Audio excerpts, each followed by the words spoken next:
নমস্কার, math learning YouTube চ্যানেলে সবাইকে স্বাগত জানাই। আজকে আমরা সপ্তম শ্রেণীর নিজে করি 1.1 অঙ্কগুলো নিয়ে আলোচনা করব। পৃষ্ঠা নম্বর 2। একের দাগের অঙ্কটা কি বলেছে? 1 টাকার 1/2 অংশ সমান কত পয়সা? আমি এই অঙ্কটা করাচ্ছি। দেখো, একের দাগের অঙ্কটা করানোর সময় তোমাদের একটা কথা আমি বলে দিচ্ছি, সেটা একটু খেয়াল রাখবে। যখন দেখবে এরকম অংশ আছে, যেমন এখানে দেখতে পাচ্ছি 1/2 অংশ আছে, অর্থাৎ হাফ অংশ। আবার কোথাও দেখতে পাবে 1/4 অংশ আছে, 5/8 অংশ আছে, 1/5 অংশ আছে।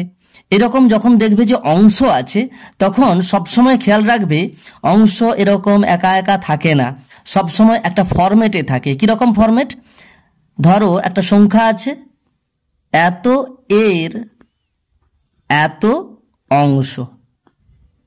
দেখো, এই ফরম্যাটটার সঙ্গে আমি এই অঙ্কটা একটু মেলানোর চেষ্টা করছি। এখানে দেখো 1 টাকা এর 1/2 অংশ।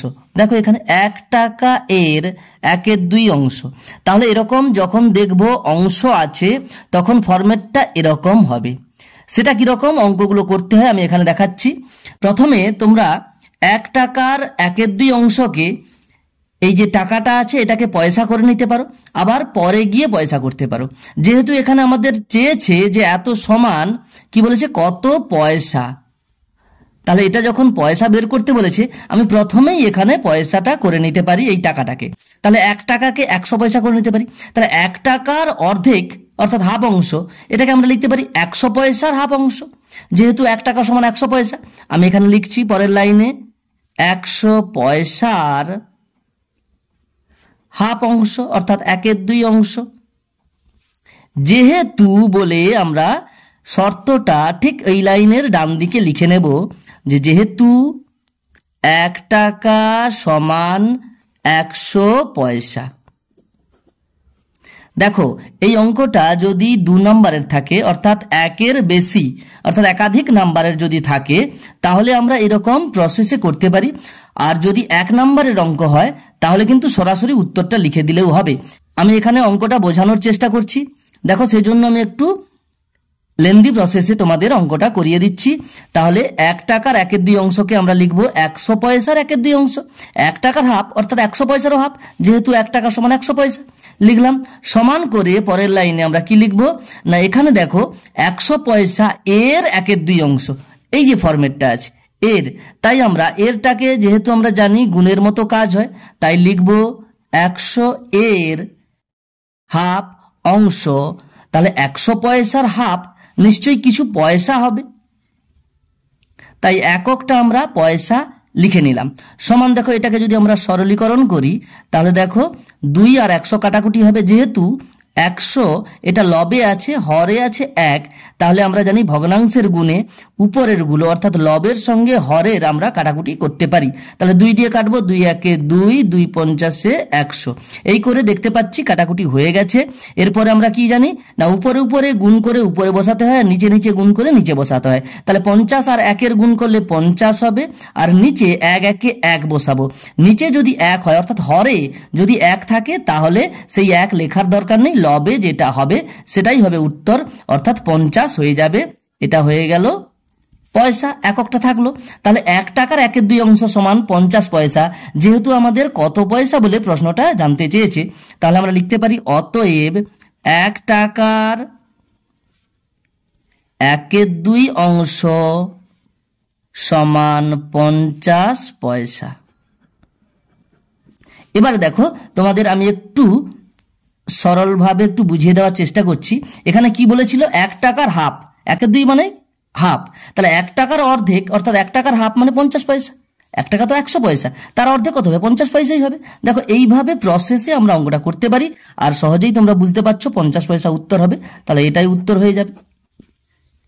এরপরে দেখো 2 এর দাগের অঙ্কটা কি বলেছে, 1 বছরের 1/4 অংশ সমান কত মাস? এই অঙ্কটা আমি করাচ্ছি। তাহলে দেখো, এখানে 2 এর দাগের অঙ্কটা কি বলেছে, 1 বছরের 1/4 অংশ। এখানেও দেখতে পাচ্ছি, দেখো সেই একই ফরম্যাট, যেহেতু এখানে অংশ দেওয়া আছে এত এর এত অংশ। তাহলে আমরা কি করব, যেহেতু এখানে চেয়েছে কত মাস, কত মাস বলে আমাদের প্রশ্নটা চেয়েছে। তাহলে আমরা প্রথমেই 1 বছরকে মাসে পরিণত করে নিতে পারি। তাহলে আমরা কি করব, 1 বছরের 1/4 অংশ অর্থাৎ 1 বছরের 4 ভাগের 1 ভাগ, সেটাকে আমরা লিখতে পারি 1 বছরকে লিখতে পারি আমরা 12 মাসের। যেহেতু 1 বছর সমান 12 মাস, তাই আমরা 1 বছরের 4 ভাগের 1 ভাগ মানে 12 মাসের 4 ভাগের 1 ভাগ লিখতে পারি। তাহলে 12 মাসের 1/4 অংশ অর্থাৎ সমান 4 ভাগের 1 ভাগ। এখানে আমরা ডান দিকে শর্তটা লিখে নেব, যেহেতু 1 বছর সমান 12 মাস। সমান দেখো, তাহলে এর আগের অঙ্কটার মতো একই রকম আমরা করতে থাকবো।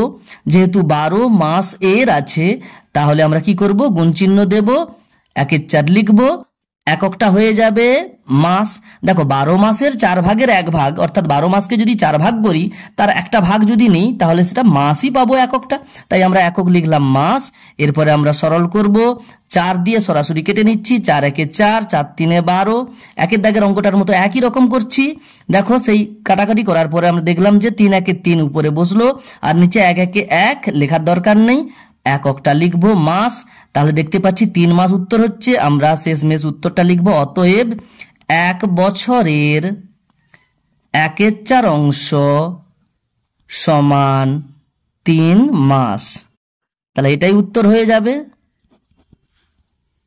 এরপরে 3 দাগের অঙ্কটা কি বলেছে, 4 টাকার 5/8 অংশ সমান কত টাকা কত পয়সা। একই রকম ভাবে 1 দাগ এবং 2 দাগের অঙ্কগুলো যেমন করিয়েছিলাম তেমনি এই অঙ্কটা করাচ্ছি। দেখো 3 দাগের অঙ্কটা কি বলেছে, 4 টাকার 5/8 অংশ অর্থাৎ 4 টাকাকে সমান 8 ভাগে ভাগ করে তার 5টা ভাগ যদি নিই তাহলে কত টাকা কত পয়সা হবে আমাদের জানতে চেয়েছে। এখানে দেখো প্রশ্নে কি বলেছে, কত টাকা কত পয়সা। যদি আমরা দেখি এরকম দুটো এককে দেওয়া আছে, সবচেয়ে ভালো হবে ছোট এককটাকে প্রথমে বের করে নেওয়া। তার জন্য আমরা কি করব, তাহলে 4 টাকাটাকে পয়সাতে পরিণত করে নেব। 4 টাকা সমান 400 পয়সা হয়, যেহেতু 1 টাকা সমান 100 পয়সা হয়, তাই আমরা 1 দাগের মতো একই রকম অঙ্কটা করতে থাকবো। সমান 4 টাকার 5/8 অংশ সমান 400 পয়সার 5/8 অংশ লিখবো আমরা 400 পয়সার 5/8 অংশ। এটা জানতে চেয়েছিল, আমি বোঝানোর জন্য লিখছিলাম, কেটে দিচ্ছি। তাহলে 4 টাকার 5/8 অংশ সমান 400 পয়সার 5/8 অংশ লিখলাম। এরপরে আমরা ডান দিকে ওই লাইনের ডান দিকে শর্তটা লিখব। কিভাবে, ওটা প্রথম লাইন থেকে দ্বিতীয় লাইনটা পেয়েছি। যেহেতু 4 টাকা সমান 4 গুণিতক 100 পয়সা লিখতে পারি আমরা, সেটাকে লিখব 400 পয়সা, লিখে দিলাম। সমান দেখো সেই একই রকম 400 পয়সা এর 5/8 অংশ, দেখো এখানেও অংশ আছে এবং ফরম্যাটটা সেই একই রকম হচ্ছে, এত এর এত অংশ।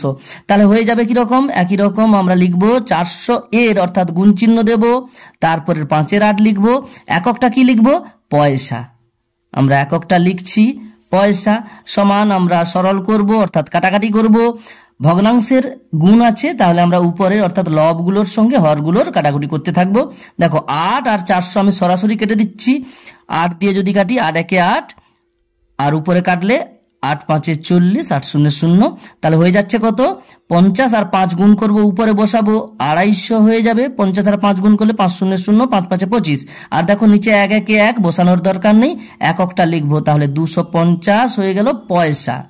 সমান দেখো এবারে 250 পয়সাকে আমরা যদি টাকা আর পয়সাতে ভেঙে ফেলি তাহলে দেখতে পাবো যেহেতু 200 পয়সা অর্থাৎ 2 টাকা হয়ে যাবে, আর 50 পয়সা অবশেষ থাকবে, সেটা লিখে দেব। তাহলে লিখবো 2 টাকা 50 পয়সা। এখানে আমরা লিখে দিতে পারি যেহেতু 200 পয়সা সমান 200কে 100 দিয়ে ভাগ করলে আমরা টাকা পাবো, পয়সাকে 100 দিয়ে ভাগ করলে টাকা পাবো, 2 টাকা হয়ে যাবে। এই কন্ডিশন অর্থাৎ শর্তগুলো তোমরা লিখতে পারো, অবশ্যই তোমরা বুঝবে কোথা থেকে এগুলো আমরা পেলাম। সমান দেখো এরপর আমরা উত্তর লিখব। অতএব করে 4 টাকার 5/8 অংশ সমান, তাহলে হয়ে গেল 2 টাকা 50 পয়সা, এটাই উত্তর হয়ে যাবে। এরপরে দেখো 4 দাগের অঙ্কটা কি বলেছে, 2 কিলোগ্রামের 1/5 অংশ সমান কত গ্রাম। তাহলে এই অঙ্কটাও ঠিক এর আগের অঙ্কগুলোর মতো একই রকম করব আমরা। অঙ্কটা করছি, দেখো 4 দাগের অঙ্কটাও আমরা দেখতে পাচ্ছি, লেখা আছে 2 কিলোগ্রামের 1/5 অংশ সমান কত গ্রাম। তাহলে দেখো ফরম্যাটটা সেই একই রকম, এত এর এত অংশ। তাহলে আগের অঙ্কগুলোর মতো এই অঙ্কটাও করতে থাকবো। এখানে যেহেতু দেখো কত গ্রাম চেয়েছে, তাহলে এই 2 কিলোগ্রামকে আমরা গ্রামে পরিণত করে নেব। আমরা জানি 2 কিলোগ্রাম অর্থাৎ 2 কেজি, 2 কেজি সমান 2000 গ্রাম, যেহেতু 1 কেজি সমান 1000 গ্রাম, তাহলে 2 কিলোগ্রাম সমান কত হবে 2000 গ্রাম। আমরা এখানেই তাহলে লিখে নেব 2 কিলোগ্রামের 1/5 অংশ সমান 2000 গ্রামের 1/5 অংশ, অর্থাৎ 5 ভাগের 1 ভাগ। এখানে আমরা শর্তটা লিখে নেব ডান দিকে, যেহেতু 2 কিলোগ্রাম সমান 2 গুণিতক 1000 গ্রাম হয়ে যাবে, সমান করে আমরা লিখতে পারি 2000 গ্রাম। তাহলে এরপরে কি হবে দেখো, এত এর এত অংশ আছে, তাহলে কি করব আমরা একই রকম 2000-এর সঙ্গে 1/5 গুণ করব, আর একক হয়ে যাবে এই গ্রামটা। 2000 গ্রামের 5 ভাগের যদি 1 ভাগ নিই, সেটা কিছু গ্রাম হবে। সমান করে আমরা সরল যদি করি, দেখতে পাচ্ছি 5 দিয়ে কাটবো, 5 একে 5, 5 4 20, 5 0 0, 5 0 0। তাহলে দেখতে পাচ্ছি 400 একে 400 উপরে বসবে, আর নিচে 1 একে 1 আর বসানোর দরকার নেই, তাহলে হয়ে যাবে 400 গ্রাম। তাহলে 2 কিলোগ্রামের 1/5 অংশ সমান 400 গ্রাম হচ্ছে। আমরা উত্তরটা লিখব, অতএব করে 2 কিলোগ্রামের 1/5 অংশ সমান 400 গ্রাম। তাহলে এটাই উত্তর হয়ে যাবে। এরপরে 5 দাগের অঙ্কটা কি বলেছে, 5 লিটার 2 ডেসিলিটারের 1/2 অংশ সমান কত লিটার কত ডেসিলিটার। এই অঙ্কটা করাচ্ছি আমি। দেখো এখানে 5 দাগের অঙ্কটা আমি এখানে তুলে নিয়েছি। প্রশ্নে বলেছে 5 লিটার 2 ডেসিলিটারের 1/2 অংশ অর্থাৎ অর্ধেক অংশ সমান কত লিটার কত ডেসিলিটার। তাহলে এখানে দেখতে পাচ্ছি কত লিটার কত ডেসিলিটারে আমাদের জানতে চেয়েছে। লিটার এবং ডেসিলিটারের মধ্যে ডেসিলিটার এককটা ছোট একক, তাই আমরা 5 লিটার 2 ডেসিলিটারকে আমরা কত ডেসিলিটার হবে সেটা আমাদের প্রথমে নির্ণয় করে নিতে হবে। এটা একটু কেটে নিচ্ছি আমি। দেখো এখানে আমি লিখে নিয়েছি kilolitre, hectolitre, decalitre, litre, decilitre, centilitre, millilitre. এগুলো তোমরা মেট্রিক পদ্ধতিতে ক্লাস 6-এ শিখে নিয়েছো। এখানে 5 লিটার 2 ডেসিলিটারকে কত ডেসিলিটার হবে সেটা আমরা বের করতে গেলে এটা পরপর মুখস্থ করে নিতে হবে। ক্লাস 6-এ তোমরা যেটা করে নিয়েছো। এখানে দেখো তাহলে কি করব, 5 লিটারকে আমরা ডেসিলিটার করব, আবার 2 ডেসিলিটার, এটা তো ডেসিলিটার আছে তাহলে থাকবে। তা 5 লিটার সমান কত ডেসিলিটার হবে আমরা বের করব। আমরা জানি লিটারকে ডেসিলিটার করতে গেলে কি করতে হয়, যে লিটার উপরে আছে ডেসিলিটার নিচে আছে, উপরের একক থেকে নিচের এককে যদি যাই তাহলে গুণ করতে হয়, এটা আমরা জানি। তাহলে কি করব, 5 লিটারটাকে কত দিয়ে গুণ করব না, লিটারে 1 আর ডেসিলিটার পর্যন্ত একটা শূন্য হচ্ছে অর্থাৎ 10 দিয়ে গুণ করব আমরা 5 লিটারকে, তাহলে হয়ে যাবে 50 ডেসিলিটার।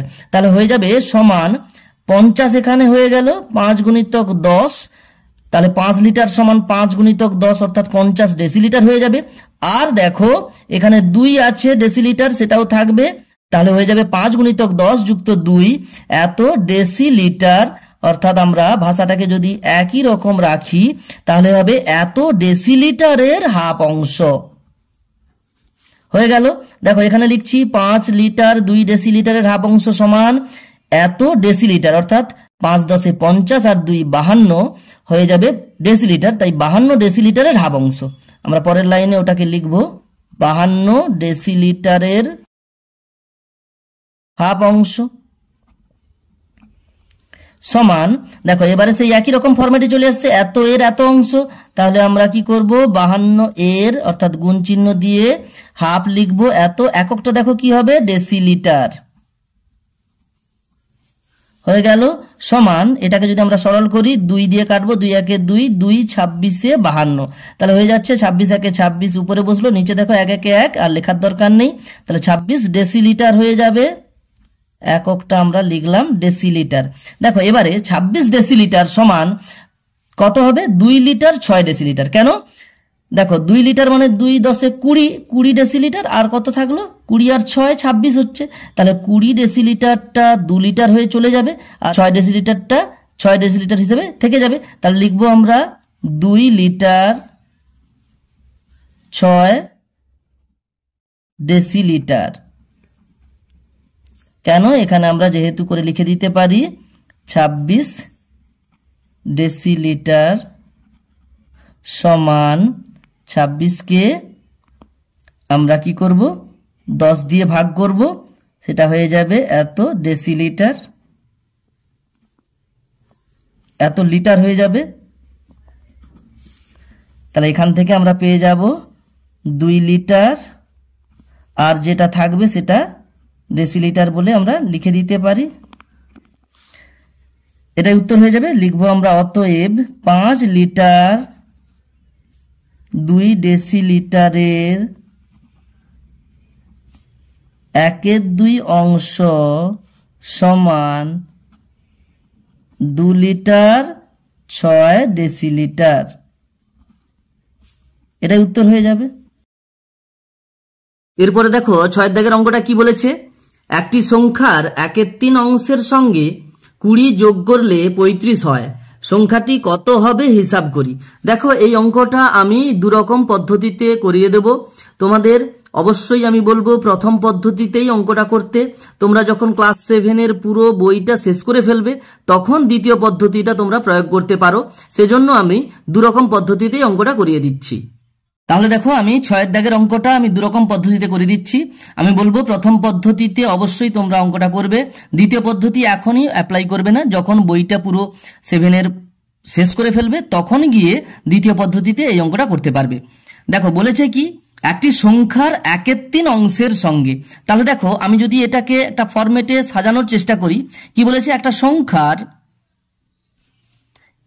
সংখ্যা এর 1/3 অংশ। একটু আগে আমি বলেছিলাম যখনই অংশ থাকবে তখন ফরম্যাটটা অবশ্যই তোমরা একটু লক্ষ্য করলেই দেখতে পাবে যে এত এর এত অংশ আছে। তাহলে একটি সংখ্যা এর 1/3 অংশ আছে, তার সঙ্গে 20 যোগ করলে, তাহলে এখানে যা আছে সেটা যত হবে তার সঙ্গে যদি 20 যোগ করা হয় সেটা যোগফলটা তখন কি দাঁড়াবে, 35 হবে। এটা কিন্তু বলে দেওয়া আছে। আমি গণিতের ভাষায় সমস্যাটা এইভাবে তৈরি করে নিলাম। তাহলে আমি এখানে লিখব গণিতের ভাষায় সমস্যা, গণিতের ভাষায় সমস্যা।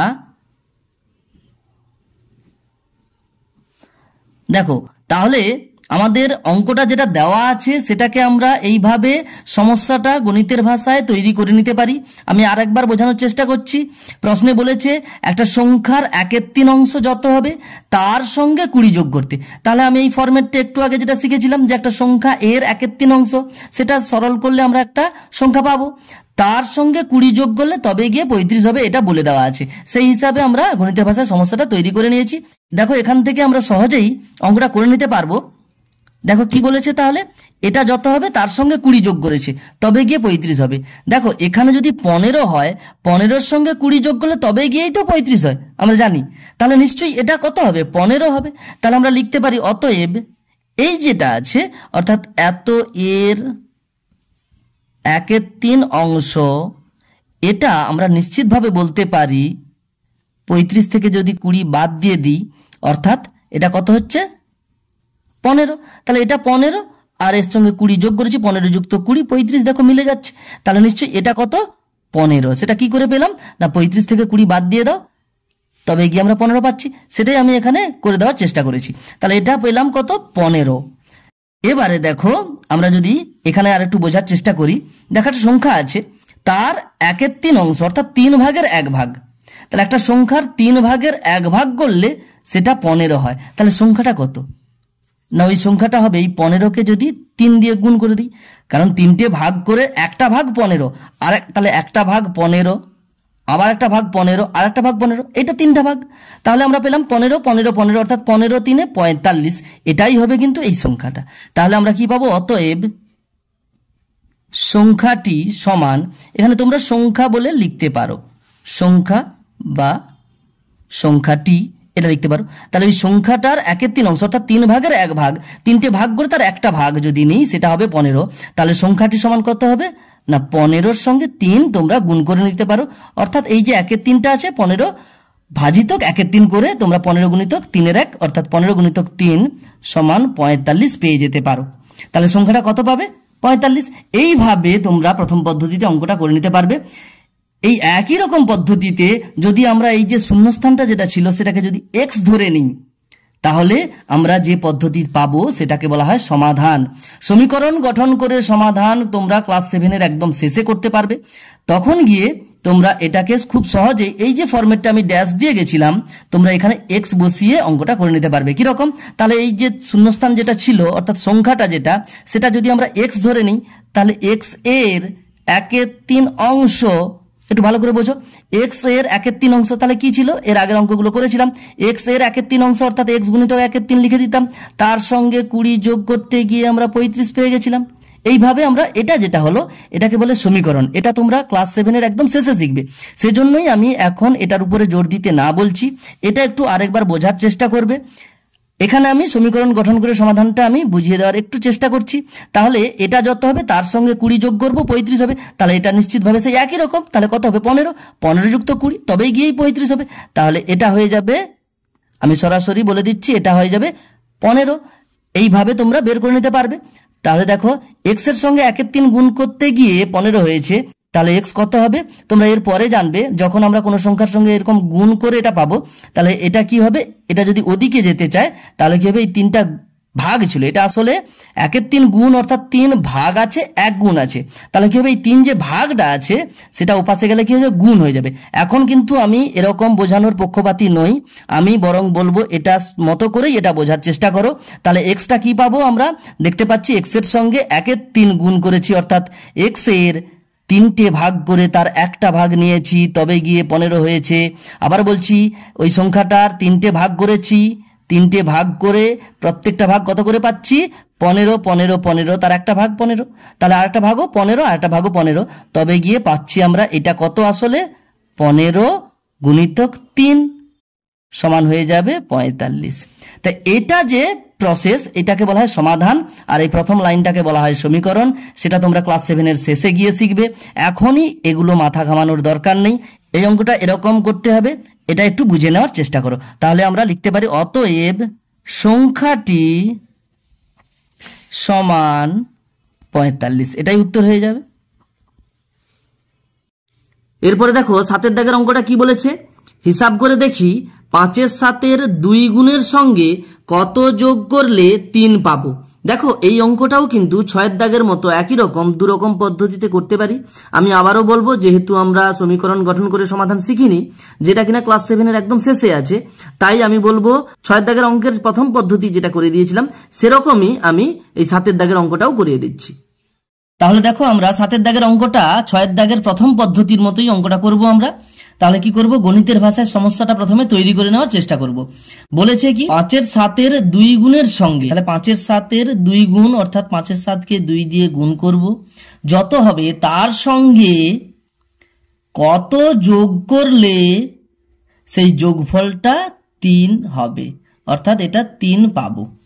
তাহলে গণিতের ভাষায় সমস্যাটা যদি আমরা লিখতে চাই, করতে চাই, তাহলে আমরা এইভাবে করব, 5-এর 7-এর 2 গুণের সঙ্গে কত যোগ করলে 3 পাবো, এটা সমান তাহলে 3 হবে, এটা আমাদের বের করতে হবে।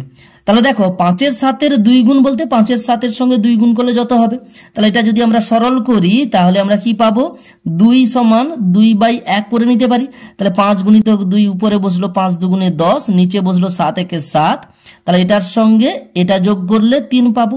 এখন দেখো কোনো সংখ্যার সঙ্গে যদি আরেকটা সংখ্যা যোগ করে এরকম পাই, ফরম্যাটটা আমি এইভাবে সাজানোর চেষ্টা করছি। ধরো 2-এর সঙ্গে এখানে কত যোগ করলে 6 পাবো, দেখো এরকম, দেখো 2-এর সঙ্গে কত যোগ করলে 6 পাবো, এরকম ভাবে আমরা ফরম্যাটটা তৈরি করে নিয়েছি। তাহলে 2-এর সঙ্গে কত যোগ করলে 6 পাবো, 4 যোগ করলে, 2-এর সঙ্গে 4 যোগ করলেই 6 পাবো, 2 আর 4 যোগ করে 6 হচ্ছে। তাহলে এই 4টা কোথা থেকে পাচ্ছি না, এই যে 6টা আছে 6 থেকে 2 বাদ দিয়ে দাও, 6 থেকে 2 বাদ দিয়ে দিলে 4, তাহলে সেই 4টা কিন্তু এখানে দেখো 2 আর 4 যোগ করলে 6 পাবো। সেই 4টা কোথা থেকে পাচ্ছি না, এটা থেকে এইটা বাদ দিয়ে, তাহলে এখানেও সেই একই রকম, এটা থেকে এটা বাদ দিলে এটা পাবো। তাহলে আমরা কি পাবো, অতএব এই যে সংখ্যাটা সেটা কত হবে না, এটা থেকে এটা বাদ দিয়ে দাও, 3 থেকে 10-এর 7 আমরা যদি বাদ দিয়ে দিই তাহলে আমরা পেয়ে যাব। আমরা ভগ্নাংশের বিয়োগ শিখে নিয়েছি ক্লাস 5-এ, কি করতে হয়, হরগুলোর লসাগু করতে হয়, কেননা একই হর বিশিষ্ট করে নিতে হয়। 1 আর 7-এর লসাগু কত হবে, 7। তাহলে কি করবো আমরা, 1 7-এ 7 7 3 21, এই করে আমরা 7 আর 3 উপরে গুণ করলে কত পাচ্ছি 21, সেটা উপরে লিখলাম, মাইনাস চিহ্ন যেমন আছে লিখলাম। তারপরে কি হবে 7 1 7, 1 10 10, এই করে আমরা দেখতে পাচ্ছি 21 থেকে 10 বাদ দিতে হবে 11, সেটা বসলো উপরে আর নিচে 7। এটা যেহেতু অপ্রকৃত ভগ্নাংশ সেটাকে আমরা মিশ্র ভগ্নাংশ করে নেব। উপরে বেশি আছে দেখো, লবে বেশি আছে, হরে কম আছে, তাহলে 11কে 7 দিয়ে ভাগ করো। 11কে 7 দিয়ে ভাগ করলে 7 1 7, বিয়োগ করলে 4 অবশেষ থাকে, তাহলে ভাগফল চলে যাবে পূর্ণে, অর্থাৎ 1 পূর্ণ, ভাগশেষ চলে যাবে উপরে 4/7। এই নিচে যেটা ছিল অর্থাৎ ভাজক, সেই ভাজকটা নিচে চলে আসবে 7, অর্থাৎ উত্তর হয়ে যাবে কত 1 পূর্ণ 4/7। তাহলে আমরা লিখতে পারি অতএব 5 এর 2 গুণের সঙ্গে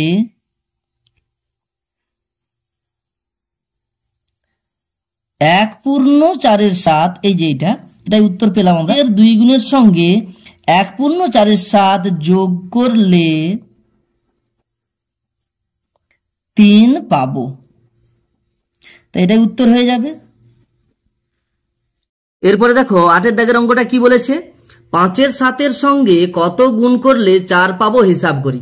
তাহলে এখানে দেখতে পাচ্ছি 6 দাগ, 7 দাগ এবং 8 দাগ, এই তিনটে অঙ্কই একই রকম, দুরকম পদ্ধতিতে আমরা করতে পারবো। সমীকরণ গঠন করে সমাধান করতে পারবো আমরা 6 7 8 এই তিনটে অঙ্ক, কিন্তু এখন করার দরকার নেই। যখন বইটা শেষ হয়ে যাবে 7 এর বই, তখন গিয়ে আমরা সমীকরণ গঠন করে সমাধানটা করব। এখন তাহলে আমরা প্রথম পদ্ধতির মতোই 8 দাগের অঙ্কটাও করব। গণিতের ভাষায় সমস্যাটা আমি তৈরি করে নিচ্ছি। তাহলে 8 দাগের অঙ্কটা কি বলেছে, 5 7 সঙ্গে কত গুণ করলে 4 পাবো। আমি গণিতের ভাষায় সমস্যাটা যদি তৈরি করি তাহলে কিরকম হবে, 5 7 সঙ্গে কত, অর্থাৎ সেটাকে শূন্যস্থান করে দিলাম, 5 7 সঙ্গে কত গুণ করলে 4 পাবো, অর্থাৎ গুণফলটা 4 হবে। তাহলে হয়ে গেল আমাদের গণিতের ভাষায় সমস্যা। দেখো এই ফরম্যাটটা যদি আমরা একটু ছোট সংখ্যায় আমরা তৈরি করে নিই, তাহলে ধরো 3 সঙ্গে কত গুণ করলে 12 পাবো। 3 সঙ্গে কত গুণ করলে 12 পাবো, 3 সঙ্গে দেখো 4 গুণ করলে 3 4 12 হয়ে যাচ্ছে। এই 4টা কোথা থেকে পেলাম না, 12কে দেখো 3 দিয়ে ভাগ করে দাও, 12কে 3 দিয়ে ভাগ করলে 3 4 12, সেই 4টা এখানে পাচ্ছি। তাহলে আমরা এখানে এই যে উত্তরটা পাচ্ছি কিভাবে না, এইটাকে আমরা ভাগ করব এই দিয়ে, তাহলে 12কে 3 দিয়ে ভাগ করছি, অর্থাৎ এটাকে এটা দিয়ে ভাগ করব, এই করে আমরা পেয়ে যাব। অতএব শূন্যস্থানটা কি পাচ্ছি না, এটাকে এটা দিয়ে ভাগ করব, অর্থাৎ 4 ভাজিত 5 7। দেখো ভগ্নাংশের ভাগ আমরা শিখে নিয়েছি ক্লাস 6-এ, কিভাবে করব আমরা ভগ্নাংশগুলোকে আমরা লব এবং হরে এইভাবে লিখে নেব প্রথমে 4 1। এবারে ভাগ থাকলে সেটাকে কি করতে হয়, গুণ চিহ্ন দিয়ে ভাগ চিহ্নের পরে যে ভগ্নাংশটা আছে সেটার অন্যন্যক, অর্থাৎ সেটাকে উল্টে দিতে হয়। তাহলে হয়ে যাবে 5 7 অন্যন্যক 7 5, আমরা উল্টে দিলাম, লবটা চলে গেল হরে, হরটা চলে এলো লবে, সমান। দেখো এটাকে এবারে আমরা কি করব, ভগ্নাংশের গুণ আছে, কাটাকুটি করতে হবে, যেহেতু এখানে দেখতে পাচ্ছি কাটাকুটি হচ্ছে না উপরের গুলোর সঙ্গে নিচের গুলোর, তাহলে আমরা কি করব, শেষমেশ উপরে উপরে গুণ করে উপরে লিখবো 4 7 28, আর নিচে নিচে গুণ করে 5 1 5 বসাবো। দেখো এখানে দেখতে পাচ্ছি এটা অপ্রকৃত ভগ্নাংশ, অর্থাৎ লব বেশি আছে হর ছোট আছে, তাহলে আমরা 28কে 5 দিয়ে ভাগ করব, 28কে 5 দিয়ে এইভাবে ভাগ করব, 5 5 25, বিয়োগ করে অবশেষ পেলাম 3, তাহলে ভাগফল চলে গেল পূর্ণে, ভাগশেষ চলে গেল উপরে, আর ভাজক যেটা ছিল অর্থাৎ নিচে যেটা ছিল সেটা নিচেই থাকলো, ভাজকটা 5 ছিল সেটা নিচেই থেকে গেল, অর্থাৎ 5 পূর্ণ 3 5 উত্তর পেয়ে গেলাম। এবার আমরা উত্তরটা লিখব, অতএব 5 7 সঙ্গে 5 পূর্ণ 3 5, 5 পূর্ণ 3 5 গুণ করলে 4 পাবো, তাহলে এটাই উত্তর হবে। এরপরে দেখো 9 দাগের অঙ্কটা কি বলেছে, 2 3 4 5 ও 2 3 গুণিতক 4 5, এদের মধ্যে কোনটি সবচেয়ে ছোট হিসাব করে দেখি। দেখো এখানে ভালো করে একটু লক্ষ্য করলে আমরা দেখতে পাবো 2 3 একটা ভগ্নাংশ, কমা চিহ্ন দিয়ে আরেকটা ভগ্নাংশ দেওয়া আছে 4 5, তাহলে এখানে 2 3 4 5 দুটো ভগ্নাংশ দেওয়া আছে। ও বলে আরও একটা দেখো এখানে 2/3 গুণিতক 4/5 দিয়েছে, দুটো ভগ্নাংশের গুণ আছে। দুটো ভগ্নাংশকে যদি গুণ করা হয় তাহলেও কিন্তু আরেকটা ভগ্নাংশ পাওয়া যাবে। তাহলে একটা, দুটো, তিনটা ভগ্নাংশ দেওয়া আছে। এই তিনটা ভগ্নাংশের মধ্যে কোনটা সবচেয়ে ছোট হবে সেটা আমাদের হিসাব করে বের করতে হবে। আমরা ক্লাস 5-এই তিনটা ভগ্নাংশের মধ্যে ছোট থেকে বড়, বড় থেকে ছোট এইভাবে আমরা কিন্তু হিসাব করে নিয়েছি। সেই একই রকম ভাবে আমরা এই 9 দাগের অঙ্কটা করব 5-এর অঙ্কের মতো। আমি অঙ্কটা করাচ্ছি। দেখো আমি খাতাতে 9 দাগের প্রশ্নটা তুলে নিয়েছি। 2/3, 4/5 এবং 2/3 গুণিতক 4/5 এই করে তিনটে ভগ্নাংশ দেওয়া আছে। আমরা এই যে শেষে যে ভগ্নাংশটা আছে অর্থাৎ দুটো ভগ্নাংশের গুণ আছে সেটাকে যদি আমরা সরল করি তাহলে আরেকটা ভগ্নাংশ পেয়ে যাব। সেটা সরল করে নিচ্ছি। দেখো তাহলে কি হবে, কাটাকুটি যাচ্ছে না লব এবং হরগুলোর মধ্যে, তাহলে উপরে উপরে অর্থাৎ লবগুলোর গুণ করলে আমরা দেখতে পাচ্ছি 2 4 8 হবে, সেটা উপরে থাকলো, আর নিচে 3 5 15। তাহলে দেখতে পাচ্ছি আমরা এই যে 2/3 গুণিতক 4/5 দুটো ভগ্নাংশের গুণ ছিল, সেটা আসলে একটা ভগ্নাংশ, সেটা হচ্ছে 8/15। এই করে 2/3, 4/5 এবং 8/15 এই তিনটি ভগ্নাংশের কোনটা ছোট সবচেয়ে সেটা আমরা হিসাব করব। তাহলে কি করব, আমরা ক্লাস 5-এ জেনে নিয়েছি 3, 5 এবং 15-র লসাগু করতে হবে। আমরা ক্লাস 5-এ এগুলো শিখে নিয়েছি। 3, 5 এবং 15-র লসাগু যদি করি আমরা দেখতে পাবো 15 লসাগু হবে। 3 1 3, 5 করতে 5 থেকে গেল, 3 5 15। এরপর দেখো 5 দিয়ে যদি আমরা ভাগ দিই তাহলে হবে 1, 5 1 5, 5 1 5। তাহলে লসাগু কত হচ্ছে, 3 গুণিতক 5 সমান 15। এটা লসাগু হচ্ছে। এই লসাগুটা যত হলো সেটা কি হবে, প্রত্যেকটা ভগ্নাংশের হরটাকে করে নিতে হবে। অর্থাৎ যেটা 2/3 ছিল সেটাও হয়ে যাবে 3, যে হরটা ছিল সেটা হর হয়ে যাবে 15, আর 4/5 যে ভগ্নাংশটা ছিল সেই ভগ্নাংশের হর 15 হয়ে যেতে হবে, এবং 8/15 যেটা ছিল তারও হর 15 হবে। এটা তো হর 15 ছিল দেখতে পাচ্ছি, কোনো অসুবিধা হবে না। দেখো এখানে কি করতে হবে, তাহলে সমতুল্য ভগ্নাংশ আমরা ক্লাস 5-এ শিখে নিয়েছি, সেটা প্রয়োগ করতে হবে। অর্থাৎ 3 5 15 তাই 2 5 10 হবে। কি করলাম তাহলে, 3 5 15 তাই 2 5 10। তাহলে লব এবং হরকে একই সংখ্যা দিয়ে যদি আমরা গুণ করি তাহলে যে ভগ্নাংশটা পাই সেই ভগ্নাংশের মানের সঙ্গে সমান হয়, শুধুমাত্র সংখ্যাগুলো আলাদা হয়। এটাকে সমতুল্য ভগ্নাংশ বলে।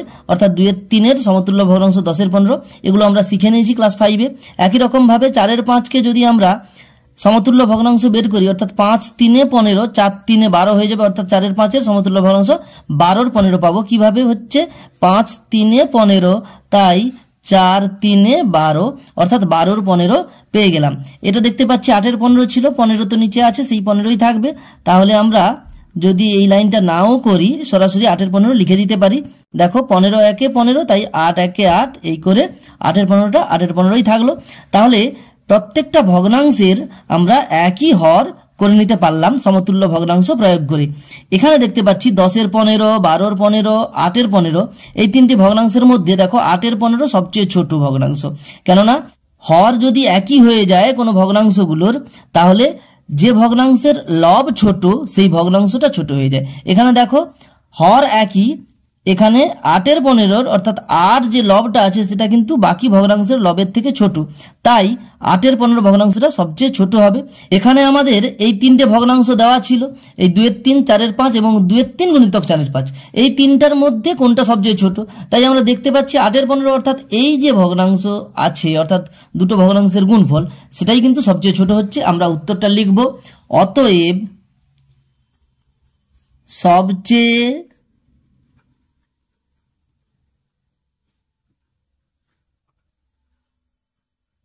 ছোট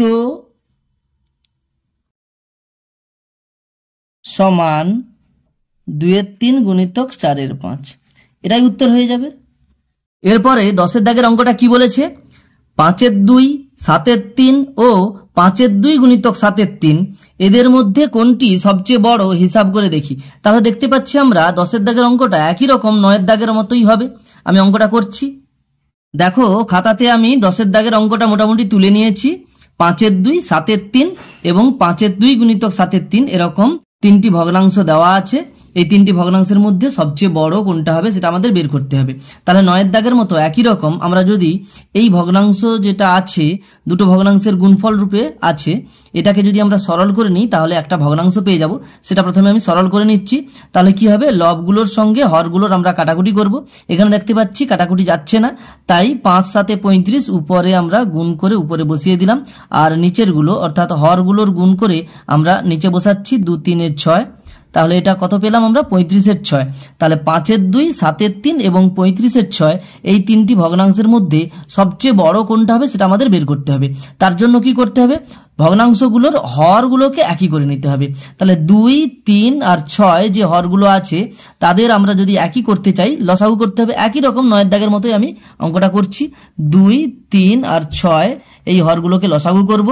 2 দিয়ে যদি আমরা ভাগ দিই 2 1 2, 3 করতে 3, 2 3 6, এরপরে 3 দিয়ে যাবে, 3 1 3, 1 করতে 1 থাকলো, 3 1 3, 3 1 3 করে আমরা লসাগু পাচ্ছি 2 3 6।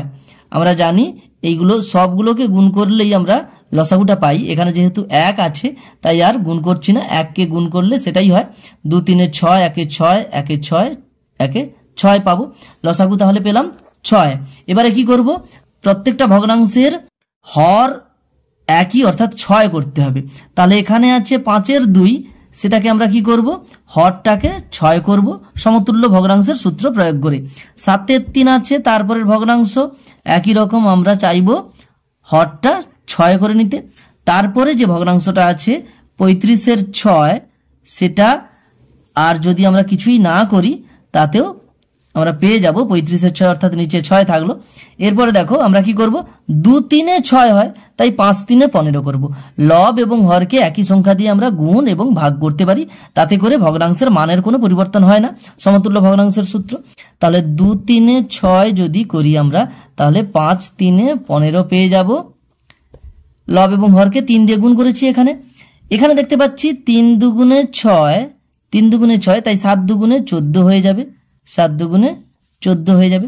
6 1 6, তাহলে 35 1 35 করে আমরা পেয়ে যাচ্ছি 35 6 যেটা ছিল সেটাই। তাহলে এখানে দেখতে পাচ্ছি ওই ভগ্নাংশগুলোর আমরা যদি সমতুল্য ভগ্নাংশ বের করি অর্থাৎ একই হর বিশিষ্ট হয়ে যাবে, তখন দেখতে পাচ্ছি 15 6, 14 6, 35 6 এরকম তিনটে ভগ্নাংশ পাচ্ছি। এই তিনটে ভগ্নাংশের মধ্যে আমরা জানি কোন ভগ্নাংশটা বড় হবে না, হর যদি একই হয়ে যায় তাহলে লব যে ভগ্নাংশটার বড় হয়ে যাবে সেই ভগ্নাংশটা বড় হয়ে যাবে। তাহলে এখানে দেখতে পাচ্ছি 35 যে লবটা আছে সেটা সবচেয়ে বড় হচ্ছে, তাহলে 35 6 ভগ্নাংশটা সবচেয়ে বড় হবে। এদের মধ্যে 35 6 প্রশ্নে দেওয়া নেই, দেওয়া আছে 5 2 গুণিতক 7 3, তাহলে এটাই সবচেয়ে বড় ভগ্নাংশ হবে। আমি উত্তরটা লিখছি, অতএব সবচেয়ে বড় সমান আমরা লিখে দিতে পারি 5 2 গুণিতক 7 3। আমি এখানে সবচেয়ে বড় ভগ্নাংশ বলে কথাটা লিখছি না, কেননা এখানে যেহেতু দুটো ভগ্নাংশের গুণফল আকারে দেওয়া আছে তাই এটাকে সবচেয়ে বড় ভগ্নাংশ আর কথাটা লিখছি না, সরাসরি সবচেয়ে বড়টি সমান এটা হবে, এটাই লিখে দিয়েছি, এটাই উত্তর হয়ে যাবে। তাহলে এরপরে 11 দাগের অঙ্কটা কি বলেছে, একটি সংখ্যার 4 গুণ ও ওই সংখ্যাটির অর্ধেক যোগ করলে সংখ্যাটি 1/2 হয়, সংখ্যাটি কত হবে হিসাব করে দেখি। দেখো এই 11 দাগের অঙ্কটা খানিকটা 6 দাগ 7 দাগ এবং 8 দাগের মতো একই রকম আমরা গণিতের ভাষায় সমস্যা তৈরি করে করতে পারবো। এছাড়া তোমরা সমীকরণ গঠন করে সমাধান করেও এই অঙ্কটা করতে পারবে। যেহেতু সমীকরণ গঠন করে সমাধানটা আমরা ক্লাস 7 একদম শেষ চ্যাপ্টারে শিখব, তাই আমি এখন 6 7 8 যে গণিতের ভাষায় সমস্যা তৈরি করে অঙ্কগুলো আমি করে দিয়েছিলাম সেইভাবেই এই 11 দাগের অঙ্কটাও করব। দেখো আমি অঙ্কটা করাচ্ছি।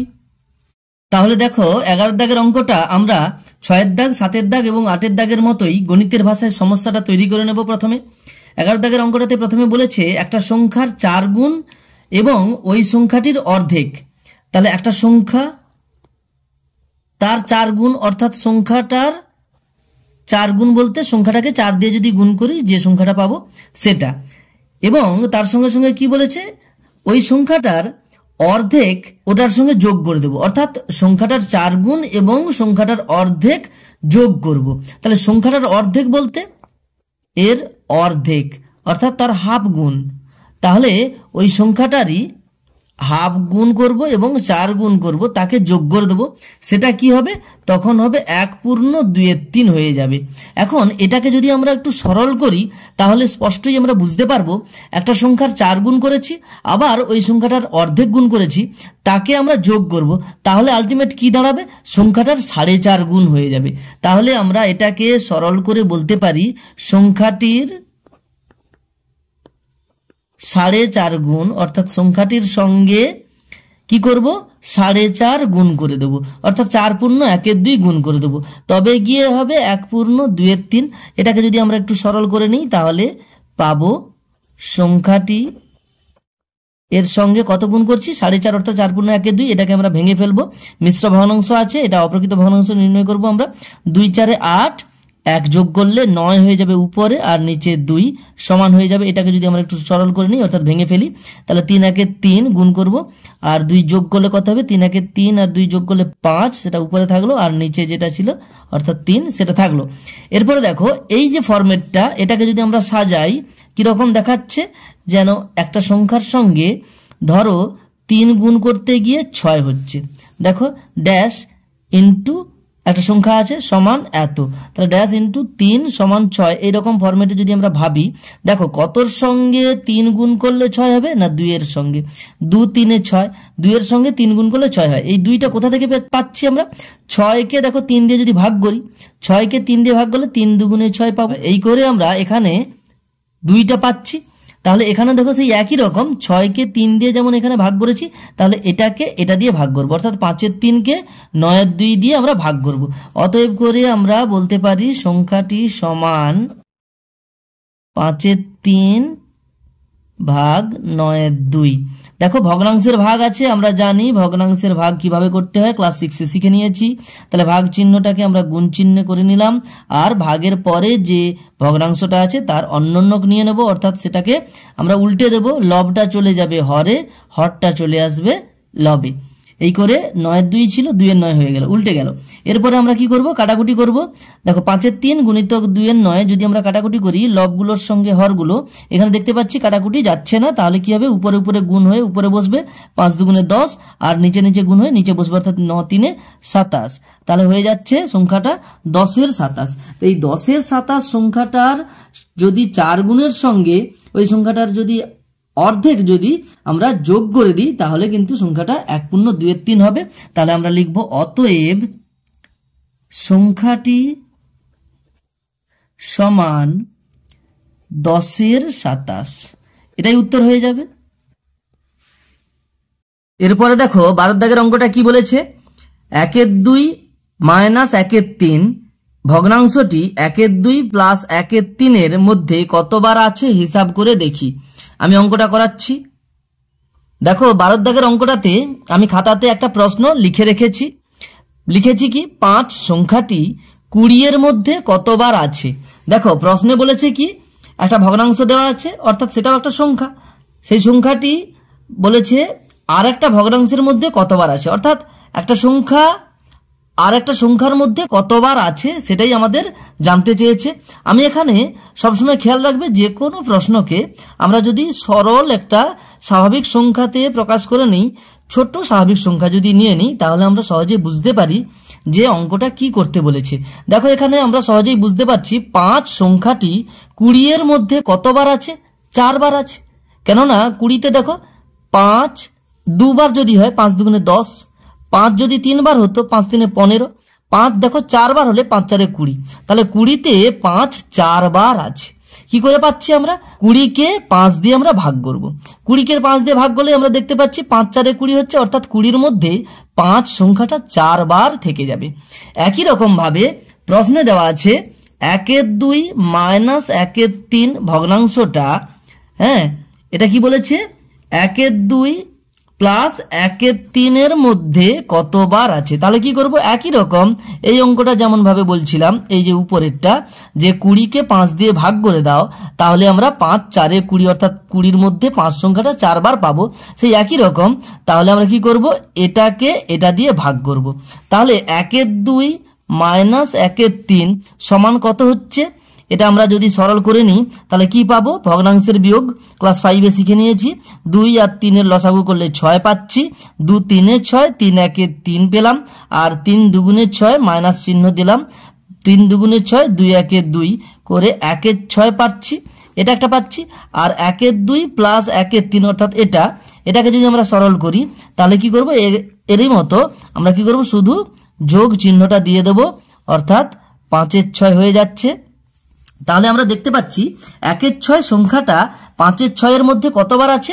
এখন আমরা ওটা উত্তরটা পাওয়ার জন্য কি করব, তাহলে এটা ভাজিতক এটা, দেখো 20-কে 5 দিয়ে ভাগ করতে হবে, 5 4 20, তাহলে এটা ভাজিতক এটা, অর্থাৎ এটা ভাজিতক এটা। তাহলে কি করব, 5-এর 6 ভাগ চিহ্ন দিয়ে 1-এর 6 দিলাম। ভগ্নাংশের ভাগ আমরা জেনে নিয়েছি ক্লাস 6-এই, 5-এর 6 আর ভাগটাকে গুণ চিহ্ন দিয়ে উল্টে দিলাম, 6-এর 1, 6 আর 6 উপর নিচে কেটে নিলাম, তাহলে 5 উপরে পড়ে থাকলো আর নিচে 1 আছে, সেটা বসানোর দরকার নেই, অর্থাৎ উত্তর কত হলো 5। তাহলে আমরা বলবো অতএব 1-এর 2 মাইনাস 1-এর 3 ভগ্নাংশটি 1-এর 2 প্লাস 1-এর 3-এর মধ্যে 5 বার আছে, এটা 5 বার আছে, তাহলে এটাই উত্তর হয়ে যাবে। আজ আপাতত এই পর্যন্ত, পরের ভিডিওতে পরের অঙ্কগুলো নিয়ে আলোচনা করা হবে। ধন্যবাদ।